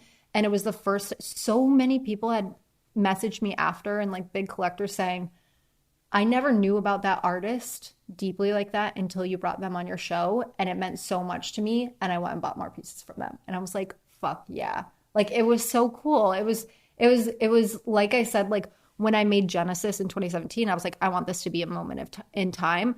I wanted that to be a moment in time of that person and capture as much as I could in it. And it was literally just like a conversation.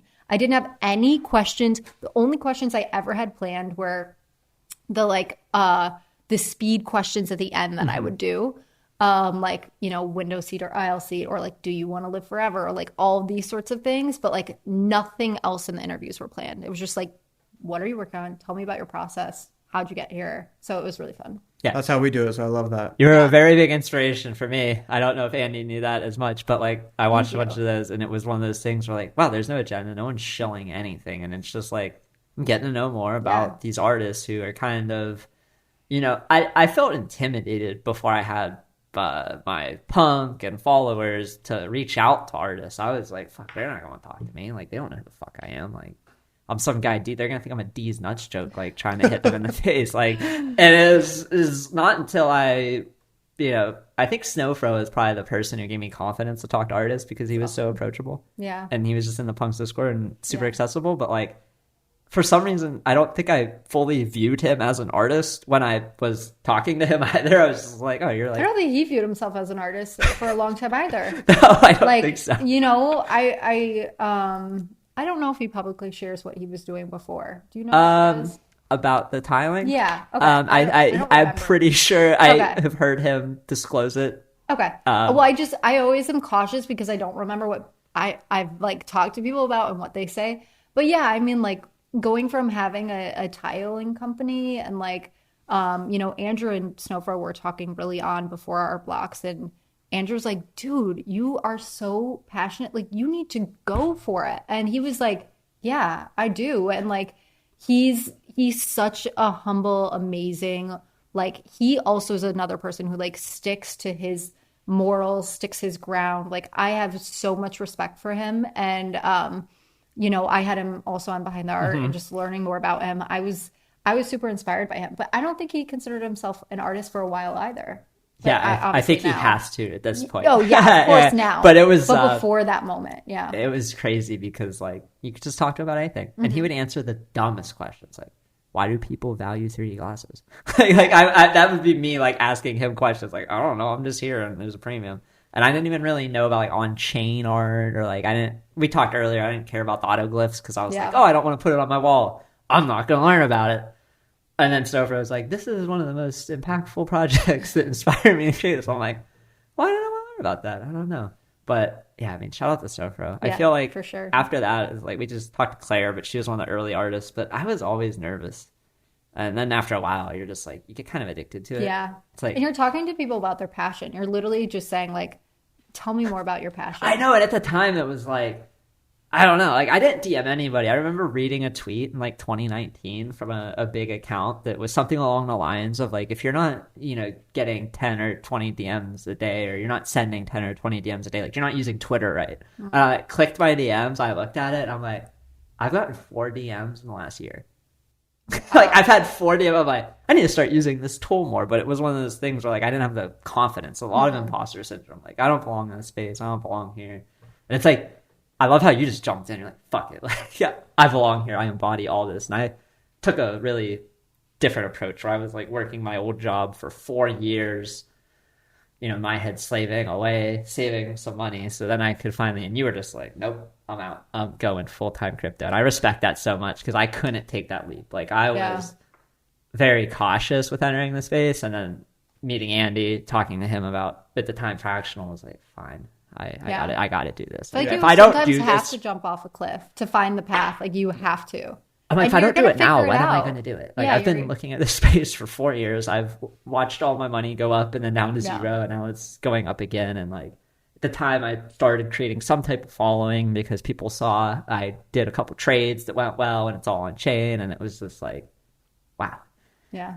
Yeah, I'll never forget so basically we tweeted out that we were looking for like a community person, and literally like at the exact same time, so Deez liked the post, and then at the exact same time I DM'd him and he DM'd me, and we were both like, hey, you want to talk about this?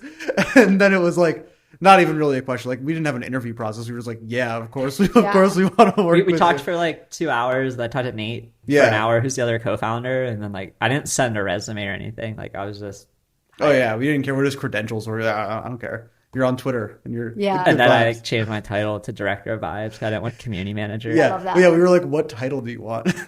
I love that. Yeah, and then now it's like kind of a thing. Yeah, I know. Weird.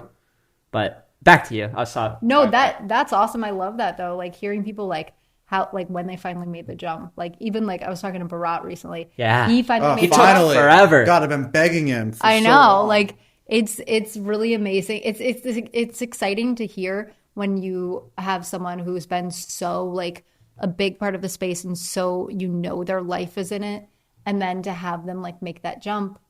It's like you feel so happy for them. What advice do you have for people? I mean, I think your advice, I can already guess what it would be, but what advice do you have for people who are on the edge about making the jump?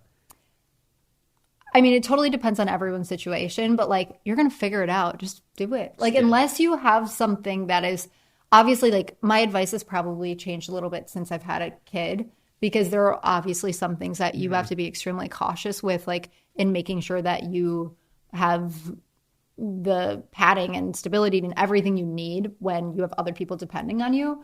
But if that's not your specific case and you can make the leap, like jump off a cliff, like just do it and like figure out how to pull your parachute on the way down, because you're going to figure it out. And if you crash, you're going to figure out a way to get back. Like it's not, I feel like people spend too long being unhappy in their jobs or in their lives. There's not enough time to do that. And I had, like I said, worked my ass off through college, studied finance, and worked in an amazing, huge firm. And I was like, I am so unhappy. I'm working 12-hour days. I hate my life.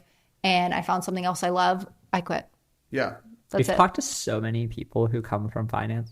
I know we have. It's been a lot of. I think it's either like poker or finance. Yeah, of our like so many people come from poker. 20%, like 40% maybe of our guests have been finance. Yeah, either like finance or poker, daily fantasy sports, crypto.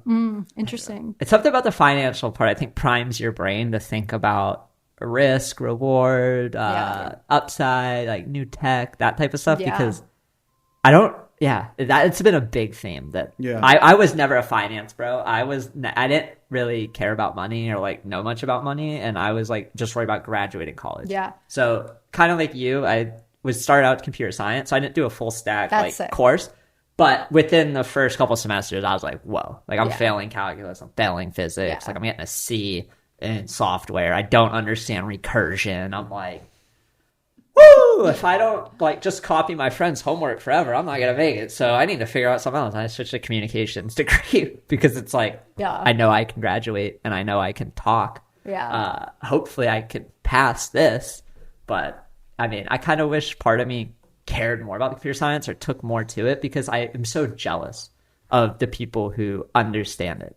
Like, I feel lost in this space sometimes. Like, even when I'm interacting with contracts on Etherscan and thinking about variables and making sure that I input the right way in ETH. Or I mean, you're pretty good though. Yeah, I you was don't give gonna yourself say, enough like, credit. people don't even like. First of all, you could teach all of that without having any degree. You could teach yourself all of that. Second of all, I don't remember more than half the crap that I had to, like, way more than half the stuff that even I did on the job. Like, I don't remember any of that. So, like, me saying I studied finance and worked in finance is sort of like a...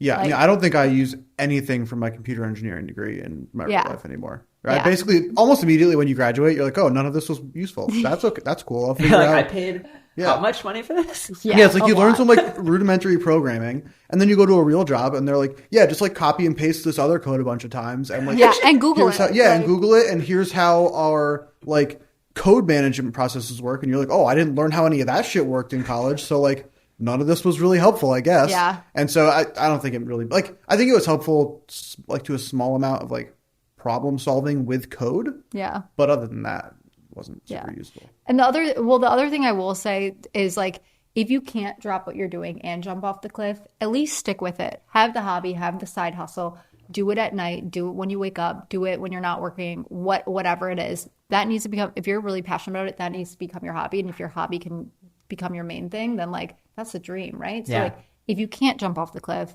that's fine. But like do it every other waking minute you have until you can get into the spot that makes you happy, and then do it. Yeah. Like you could do it the safe way. And I would say if you don't do that, you aren't truly passionate about it, or you aren't thinking about it the right way. Yeah. Like there's a lot of people who say that they're passionate about things and that they want things, but their actions don't match, follow through what they're saying. And there's some people that are okay with a life of like getting a salary and going home and being done with it. And I respect that too. Like if that's you, that is awesome. And like if that's the way, like that's great. So like there's some people who like doing their own thing or like what is just not their path. Yeah. I have a buddy, and so does Lewis. He like works a pretty basic like tech sales job, maybe works 4 hours a day, is a manager, works from home, gets paid a good salary, and like he's dabbled with crypto stuff. I'm like, dude, like you're smart, you could do so much more. And he's like, I am super happy to just collect my paycheck and like do kind of whatever the fuck I want in life. And I'm like, oh yeah, more power to you. Like, yeah. I was going crazy at my old job. Like I'm sitting there, I'm doing like 2 to 4 hours of work a day, similar probably to your friend. But I'm just like, I could do so much more. And I'm just like spending all my time in crypto, just like trading shitcoins, doing this. And I saw the people. So I worked for the government in IT, and I saw people who are like 60 and they have been there since they were 30. Oh, wow. And I'm just like, no, like I'm going to, not for me. We talked about joking about it. I'm going to literally kill myself before I retire if this is my path. Yeah. Like every year you would get, every 5 years, employees would get a plaque.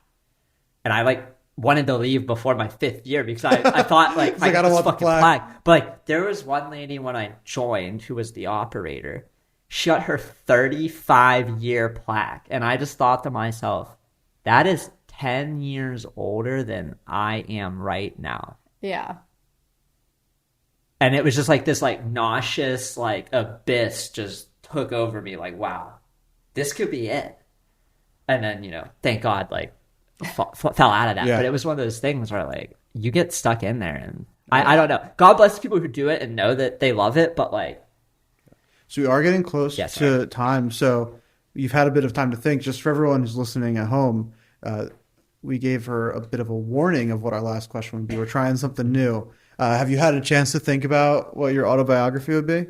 I didn't think about it more from the moment you asked me. My first instinct when you guys asked me was just like, hustler. Like, I was like, do I add anything special to it? Like some pizzazz? Like, I think it's enough pizzazz. I don't know. Like, I think literally since I was a kid, like a young child, like I remember at 8 years old, I was basically hustling money out of my classmates in a nice way. Mm-hmm. But I'd be like, I'll bet you something for $10. And they're like, what? Like what? And I'm like, I don't know, like what? And then they were like, put that whole PB&J in your mouth and chew it and swallow it without opening your mouth. I'm like, okay. And I would do it and I would get $10. Or like I would like go to the playground and like be putting like gel pen tattoos on people and charge everyone 50 cents. Like I was just like constantly like, I need to make money and this is I'm going to do anything I can to do it. And so every step of the way, like I had a full-time job by the time I was 12, like literally full-time job. And I had never stopped working after that. I love working. And it was like a perfect release for me. So I'm just going to say hustler. Nice. I mean, like, I think it's simple, but it works. What job were you working when you were 12? So I had a couple things. She was an accountant. She got into finance. I started filing papers for a company for like these nonprofits. I would also help clean daycares, super random. Was a mother's helper, which is like while the mom is home doing work, I would like watch their kid, but I was like too young to like babysit by myself. Okay. So like I was a mother's helper. At 14, my job until I graduated high school, 14 to 18, I worked for this woman, Michelle, and I was scared of her and loved her all at the same time. She was like, she like honestly like made me who I am. She knew that I didn't have the best situation growing up. And she was like, you could either go one way or the other way, and I'm going to make you go the other way. And so she opened up a shop, made me like the co-store manager. Like her husband didn't even have keys to the store. I had keys to the store. I would go on buying trips with her. She taught me everything I could know about. It was a high-end kids boutique. So like she taught me everything. And she would like, I'd be counting inventory. I'd be doing window installations. We'd be painting walls. I'd be putting up clothes. Like we like literally day in and day out was coming there before school, after school, and just working like 60 hours a week in high school. Awesome. So really cool. Working a lot. Built up the work ethic really young, and it taught you that you could probably do anything you set your mind to. Yeah, and it also taught me like I said, when I was so unhappy in finance, I was like, I know a million other ways to make money. And I was serving in college anyways and working at Starbucks and like all these things. So I was like, I'm just going to go be a server again, waitress some tables, make some money at night, and do what I want, like actually love during the day. I'm too young to hate my life. So it's, you just got to make do. So she taught me that. Yeah. That's awesome. It sounds like the origin of your title relates a lot to my title, which is "Fuck It, We Ball." Oh, okay. but- But you've had that's a good title, but you've had time to think about that. Yeah. I should come up with something better, but I like yours. Well, we can come back to it. So Okay. we're thinking about trying to do something with like some fun like AI art or something with everyone's cool. titles. So we'll give you Okay. some more time. We'll hit you up in like a few weeks or something and be like, hey, let me know if you got anything better. Yours is good. But the same idea of just like in for a penny, in for a pound. You got to go for it. You'll figure it out at some point. Yeah. And so like if you don't I know like what to do, fuck it, we ball. Yeah, mine's a Lindy walk because a lot of my life is very unplanned. I just kind of try to meander around and go off the vibe and what feels right. A lot like, what you said about how you were doing behind the art, like just no agenda, no Yeah. plan, and just like see how it goes. And try to be open to experience and present. We that. are coming up on the Yeah, top of we the have hour a here. little Tessera teammate drinks in a little bit, so we can't Awesome. be late for our Yeah, no, I- this was great. Thank you. Can I ask my 2023 question still? Yeah, Okay, definitely. We'll so, make it work. What are you looking forward to in 2023? And are there any shout outs you want to shout out before the end of the pod? And that's how we'll wrap up. Yeah, I'm looking forward to all the things we're building in CyberBrokers. Obviously, we've just did a big release and we have so much more coming in 2023. And I think we are literally going to make magic for anybody that is involved in CyberBrokers in any way. And we're going to open it up a lot bigger than where we are now. And I'm never going to stop pushing boundaries there. So I'm super excited about everything we have cooking in 2023 for CyberBrokers. Shout outs. I would love, first of all, just all of the artists in the space that have been grinding for so long, that have been here for so long. There's a million. But I will say, like, recently I was just talking to Giant Swan, huge fan of his. Giant Swan, obviously Matt Kane, Coldy, like all these guys that have been here for a while and just like keep grinding and loving what they do. Huge shout out to all of them. And then also to the team at CyberBrokers, like the amount of work that everyone puts in, like we're a small team. Like people think 9 people is a lot, not for what we put out. No. And also compared to like I know this is probably spicy, but we put out better shit than almost any of the top 10 projects. So and more consistently and higher quality. So our team, we are all hustlers. We are working all the time and doing things that we're extremely passionate about. So huge shout out to everyone. I would have guessed you were like 20 people, not 9 people. So. Yeah. And we're only recently 9. So That's we were awesome. even smaller. So I'm shout out to them. Yeah, well, thank you, Josie. This Thank has you. been a blast. Sorry we have the hard stop, kind of like No, a this is crash awesome. landing, but this has been a wonderful pod, and I can't wait to talk to you again. Yeah. Hopefully in a couple months as things come out, and as 2023 progresses, new CyberBroker stuff come out. talk about what's going on. Maybe sometime we can get the first ever couple pod. Yeah, definitely. Get you and the hubby on here. Yeah, we've Yeah. only done ones by ourselves. We haven't done them with other Yeah, I people. feel like it'd be kinda fun. We'd be down. That'd be awesome. Get his side of the story on the early relationship. Yeah. Yeah. No, that'd be perfect. Awesome. Well, thank you guys Yeah. so much. Thank you. Yeah, thank you.